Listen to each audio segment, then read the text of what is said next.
As promised, Gary Griffith joins us on the Zoom line, former Commissioner of Police, and what I could safely say, one Double G steps in on the Morning Brew. With me, we got a chance to have open, frank, honest discussions. Gary, of course, I think you could appreciate the fact that we're able to really do a deep dive here, and there's lots to get into this morning. Firstly, let me say good morning to you, and thanks for the time and being here with us on the show. Hi, good morning. Always my pleasure. You know, Professor Roger Hussein was on with us last week, and he said he thinks it's going to be a psychological blow to this country if the murder toll goes past the 550. Now, there are many who predict with the current trajectory and with the rate we're going that 550 will be surpassed this year. What's your particular take? Obviously, I know you go back to your particular numbers when you were at the wheel under your tenure. Obviously, it didn't get to that particular place, but what's been done differently now compared to when you were there? I mean, there are many who would look at your performance, still give it its high marks. Obviously, you understood optics. You were very visible on the ground. But the rate when you were there, granted it didn't get to this 550, it was still very much an escalating crime situation that we seem to have no control over at this point in time, Mr. Griffith. Yeah, well, good morning again. However, I beg to differ. There is a great degree of hope. There's a great degree of belief. There's another newspaper that actually stated that there has been an escalation in crime from 2020 to 2025. That is a blatant lie. It is only in this country, I think it's the only country in the world where we go to criminologists and ask criminologists and not understand the role and function of a criminologist is to understand the cause of crime. So they interview persons to ascertain what caused them to commit a crime. Instead, we go to criminologists to give data and stats and their own perception. But the facts were there that just over a year ago, there was a drastic turnaround. So it can happen again. It was there. It is there to be seen.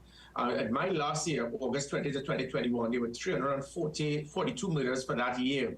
It was the lowest, it was the highest reduction in crime in 25 years. It was the lowest number of murders in one given year since 2004. So it can happen once you put the policies in place. There were over 120 policies. We, and I say we, this was not a Gary Griffith thing. We formed a team, and by doing that, we pegged back criminals, we provided the deterrent, we provided the high visibility. The public trust and confidence was critical. In August 2018, public trust and confidence in the police was 14%. Up in August 2021, it moved to 55%. So from being the least trusted in the public service by the public, it became probably the most trusted. And that had a big part to play. And now it's probably back down to 10%. And this has nothing to do with the police officers, but leadership. So when people try to use COVID as the excuse, criminologists, I've heard them say that. Did you interview any criminal to say, well, I am not going to murder, rape, or kidnap because I'm afraid I got COVID? Well, let me just intervene here because, again, you know, when you are the helm, again, you understand, I guess, your approach to leadership dealt a lot with visibility. You understood optics. Remember, too, you came out of a political background, obviously, military first and foremost, but you had some experience in that regard, being a former Minister of National Security. So being there in Marshall Monday on the ground, working with your soldiers, working with your officers, conducting traffic there by Hilton. I remember those images. You understood that the nation required a man who was on the ground as opposed to the air-conditioned and office commissioner. And I think going into the particular role and function with that understanding, you were able to, I would imagine, pull people on your side because of that visibility. But my question is, did the visibility, I know you would have mentioned the numbers, 340, yes, but did the visibility give Trinbagonians a sense of safety within that particular time? Is there a difference with that safety level now, that safety matrix, now compared to when you were at the helm? What's the feedback you would have received? You need to look, there's a difference in reducing crime and the perception and fear of crime. So the crime reduction, the stats could be there, high or low, but the perception of the fear of crime is something totally different. In the mid-90s in New York City, we had that under Mayor Rudy Giuliani and with Commissioners Bernard Carrick, Bill Bratton, all who actually came to Trinidad and Tobago, who I met with. And we looked at different models, and there was a massive reduction in crime in New York City, but people did not feel safe. So what we did was twofold. It was not just to reduce crime, but to take away the public perception and fear of crime, because that is just as critical And that is where in August 2018, crime was the #1 concern. By August 2021, it became the #4 concern in the country behind education, health, and the economy. Now it is back to #1, and it's not so much the crime statistics, but it has a lot to do with communication, with getting the public to buy in, that building that public trust and confidence, building morale, motivation within the police service, and transforming the police service. That transformation, that innovation that is required, played a very big part to letting the public be aware. I can believe in the police. I can trust the police. I give me avenues to help you. But all of these things that we put in place, like technology from the 482 Gary, the online reporting, the app reporting, the SOS, the gender-based violence, easy accessibility, and all of these things played a part towards the massive reduction. We did something that was known as predictive policing, which was different to what policing was before in Trinidad and Tobago. Anticipating the crime, picking up through social media, through cybercrime unit, seeing what was anticipated to prevent the crime from happening. Now we have gone back to what you call setting a field for bad bowling. After the incident takes place, then you're going to hear, okay, let's put patrols outside the school. Let's do this here. So after the incident and having the investigation and then trying to put patrols after the fact, that is setting field for bad bowling. That is old-time policing. That is gabardine clothes with a cane sitting down behind a desk type of policing. The country needs policing that has to be proactive, that you've got to play that type of T20 type of policing. Just you're stepping out and you've got to take risks to ensure that the public can be secure. And building that trust and confidence was critical towards ensuring what we saw just a year ago, that massive reduction. And it can very well happen again. Criminologists given anticipated numbers of saying, well, it may very well be 550. I don't know where they did their maths. We are seeing an average of 50 to 60 murders a month. Do the maths, it means that we are easily going to hit 600 unless there's a massive turnaround in the type of policing, and it is not going to happen by a commissioner of police. Someone is killed. I strongly condemn these acts. All of those type of lyrics and words is not what is required. You need to be active. You need to be there with your troops. You need to understand their concerns. And you need to have that high visibility, that deterrent, that type of technology that we put in place that you've pulled the plug on, Gary, and the criminals are benefiting. Let me ask you, I'm sure you would have seen yesterday's Guardian, Sunday's Guardian, the article concerning the 6 and 7s, the gangs that are causing havoc in Port of Spain. When I read that article, you recognize that this crime scenario and the criminality that we experience, it's really deep in the fabric of Trinidad and Tobago. The article suggested that lots of the shootings and the killings we're seeing, it's being generated because of government contracts, disputes over government contracts, disputes on turf, and disputes on, believe it or not, women. Women causing men to jump out themselves and shoot each other. So here it is. If this is the reality of the day, this is what one of the major newspapers of the day is reporting on a Sunday. What's a deeper conversation to fix crime? Because obviously, yes, it can rear its ugly head anywhere in terms of robberies and the domestic and gender-based violence we are experiencing. That's unfortunate. But when you hear of gangs, organized gangs, that are indeed rubbing shoulders with administrations, and this is not the current one alone, this has been so from time immemorial, right, since Rock of Ages. Where do we really start, Gary? You were there. You have a deeper understanding, probably compared to most of us. Where do we start to really fix this situation and get a solution for this serious problem and scourge we face in the country? It was very simple. You stop politicizing crime. Even when I was Minister of National Security in another government, I said it, that government, you cannot sleep with the devil. If you sleep with the devil, there's going to be a price to pay. And by providing state contracts to criminal elements, there's going to be a payback. They take these funds and they use these funds not to assist the community, but to buy more firearms illegally, to hire more gang members, to try to get more contracts from their competitors, try to take more control of different communities, different blocks in the country, and it doesn't help. It will escalate the crime. I've stated that for the last decade plus. So firstly, you have to not to politicize crime, and that is what is happening here.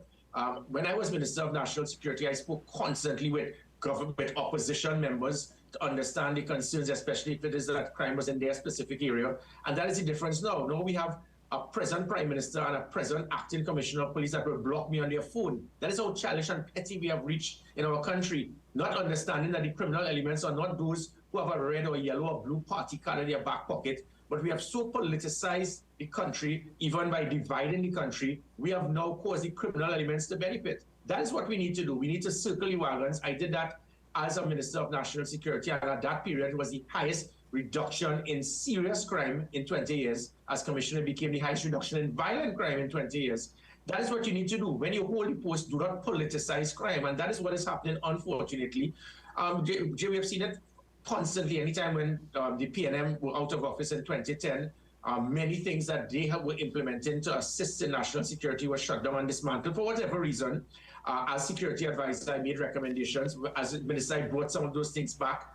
Then when I became commissioner and I left, almost every single policy and system I put in place to cause that reduction was also dismantled. So we play petty politics even now in the office of the Commissioner of Police. And that is where it is that the criminals would benefit. But it can very well turn around. It is not going to turn around if you try to politicize the police service. This police service has now spent more time, resources, manpower to deal with legal firearms than illegal firearms. Right now, Trinidad and Tobago did not qualify for the upcoming World Cup. Fitzgerald Hines might blame legal firearms for it. The West Indies got knocked out from the first round in the World Cup.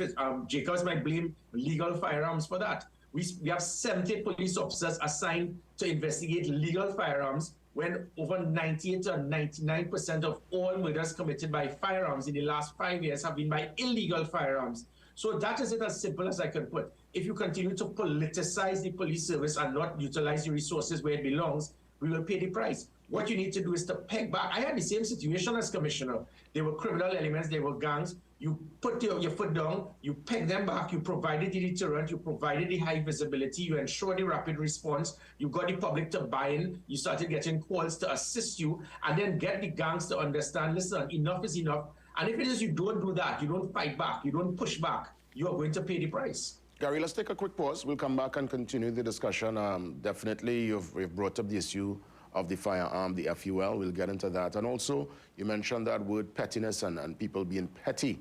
I want to develop on that when we come back to our discussion after the breaks.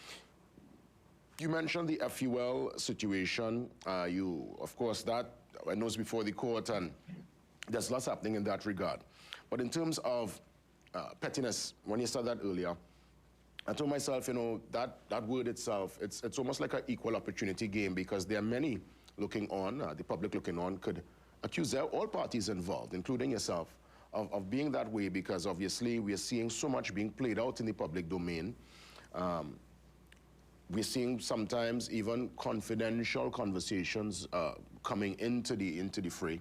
And there are many who sometimes question, Gary, they like your style, but they sometimes question why you must respond to everything. Why not sometimes take the high road? That's a road where most of our leaders, it's a road rarely traveled. Many do not really take that particular road per se.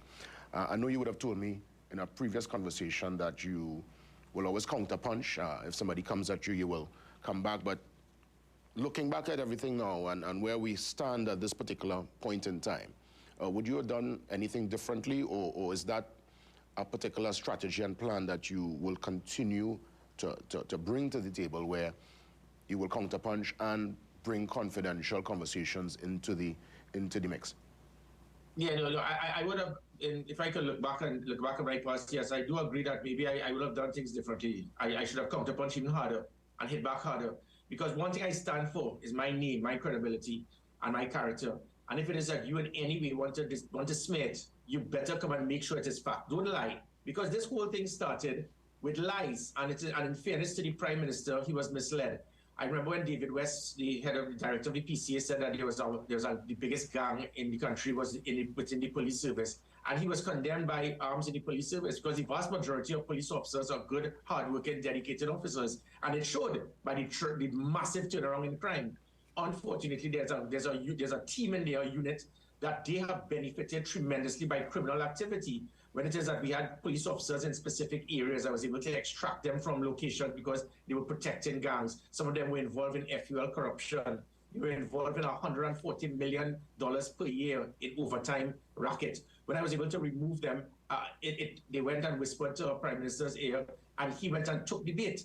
And so when it is that I counterpunched, it was because lies were coming out. And let us go back to the FUL. If you recall, for 18 months, 18 months, I was accused initially at the start of this. Gary Griffith is a thief. Gary Griffith is corrupt. Gary Griffith is involved. Nothing has been found. Absolutely nothing. No witness, no data, no suspect, no victim, no document. Even though the state has been using everything, they've been intercepting my phones, my family's phones. They've been digging into all our accounts. Knock your heart out. I would have been able to help you to show what a fool you have made of yourself. So Keith Rowley and the government have realized, okay, we got set up, we were misled, and you spent 18 months. Stanley John gave the most ridiculous report. It is a massive, well-oiled criminal industry. Out of 7,000 police officers, not one has been charged based on what he accused the police of. 2 have been charged based on something that has nothing to do with the FUL. It's based on a claim that they were signing variations without my approval. So they tried, they were weighed, measured, and found wanting. So now they've turned out to realize, okay, so it's not about Gary Griffith, but we are looking like fools because we made all these accusations about massive corruption that started with the Express about gun scandal. And when they went to court, and we asked them, show us the gun scandal. They have no comment. There were no witnesses, no data, no documents. So it was all based on a lie to smear my name. And I had to expose it. I had no choice, but I was to sit back and let people lie. So even confidential conversations, that was done deliberately to smear my name. Even confidential conversations, confidential texts and messages, I recognize that, I mean, I guess in the attempt to defend your name, defend your character, you know, why go down that particular road? Right, Keith Rowley, Fitzgerald Hines, and Jacob. You know, there's something called hypocrisy. These 3 individuals came to me as commissioner, and between the 3 of them combined, asked for over 30 plus firearms for certain persons. And that is their right. There's nothing wrong with it, inclusive of even getting firearm dealership for those persons who are close to them. It's the hypocrisy of these individuals. You have such a concern about firearms, but it is okay for you to ask for firearms for your good friends, the rich and famous, but for the humble farmer, the humble hunter, the person who's involved in sport, they must not have it. Why must we always go back to this? Look at what Jacob is doing now. 120 firearms approved in 6 months. That's 250 odd a year. So it is going to take 200 years for him to deal with the 50,000 applicants. They decided to come and smear my name to say, oh, he's giving out firearms to so many people.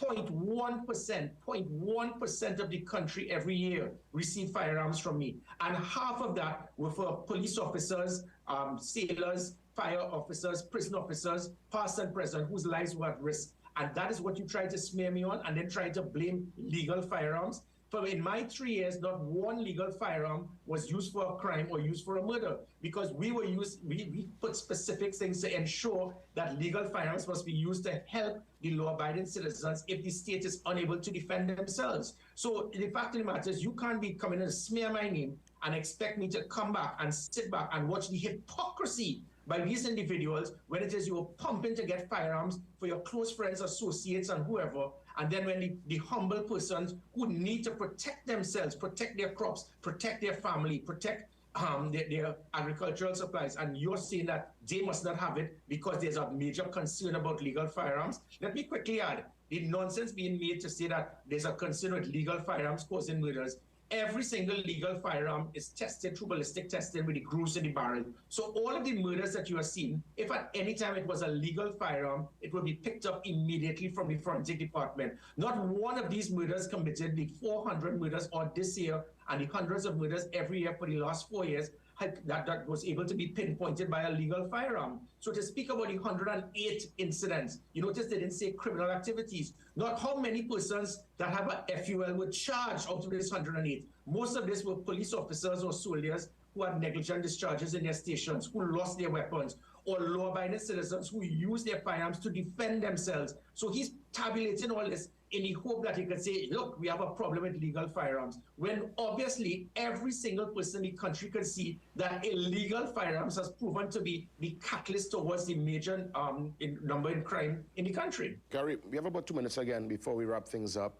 I know you'll be heading to court soon. You're still, putting things in a gear for NTA, your party with all your different, different personalities and folks you're bringing into the fold. What's next for you, Gary, as we wrap things up for 2022 and look towards a bumper 2023? What's the next move? What's next is, for me, it doesn't matter if and when that the NTA or I become part of a government. It is about now.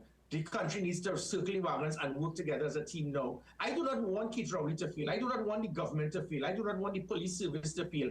But we are all going to fail, and the country is not going to benefit if we continue to politicize every single thing in this country.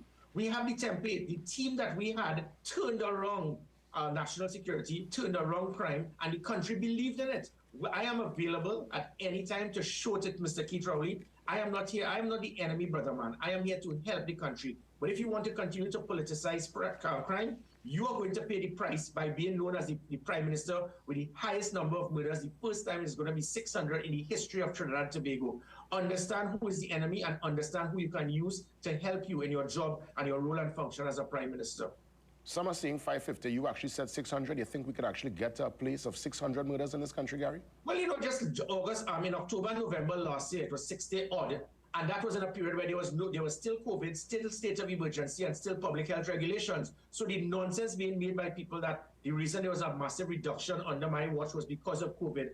October, November last year, after I left, there was still those things. So it could be seen that COVID was not the issue. It had to do with good policing and strategies. So it meant that if it is you're going at an average of 50 or 60, do the maths. You do 50 and 60 in December, you do another 20 or 30 in November, you're going to get 600. But as I said, it can turn around. It should turn around. And regardless of the political affiliation you have, I will think that every single law-abiding citizen would want the government to succeed, would want the police to succeed, but it could only happen if we stop politicizing crime and stop believing that every single thing under the sun. I think rain is going to fall today. Jacobs might say that legal firearms is the problem for it. This nonsense has to stop. You have tried something, the country has looked at it, they have said, look, you have tried, you have failed with that avenue, let's deal with the issue. The issue is illegal firearms. Stop wasting our time with politicizing the police service. Deal with what matters most. And there are persons out there who have the capability to assist. I am willing to assist at any time because I will always put country before politics.